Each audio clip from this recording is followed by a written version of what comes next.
Christianity taught me to love the marginalized. Then I watched it mock them. And as a young Christian, I remember the story of the Good Samaritan. We talked about it here. Because the hero of that story wasn't the religious guy, it was the outsider.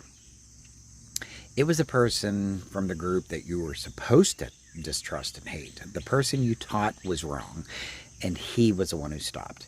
He was the one that got involved. He spent his own money. He inconvenienced himself and probably created problems for himself simply because he was helping his enemy.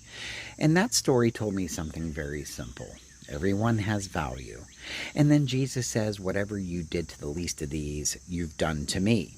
And that one always hit me hard because the least of these aren't some abstract group of respectable people. They're the people pushed to the edges. They're the homeless.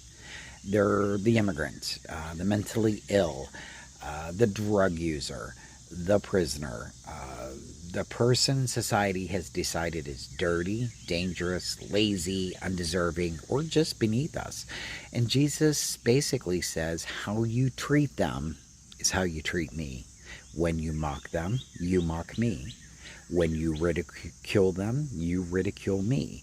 When you hurt them, crush them, humiliate them, or strip away their dignity, you're doing it to me. And that sounds like Jesus takes mistreatment of marginalized people very personally.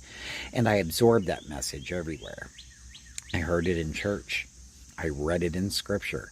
I even heard it in the, CCM music. Kim Hill had a song, Round and Round, and it carried that kind of message, that you can know all the phrases, know all the rules, and how to bend them too.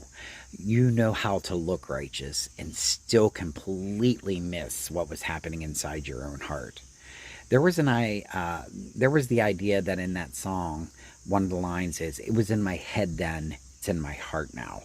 And that's what I thought Christianity was supposed to do. Move compassion from your head to your heart, make you softer, make you more aware of suffering, kind of make you see the humanity in the people around you. But as I got older, I started noticing something. I didn't see this lived out, not nearly as much as I heard it preached. And today, sometimes it feels like Christianity is working overtime to explain away some of the very lessons that once kept me drawn to it. Compassion gets called weakness. Helping the poor becomes enabling. Welcoming the immigrant becomes dangerous. Understanding addiction becomes excusing sin. Caring about marginalized people is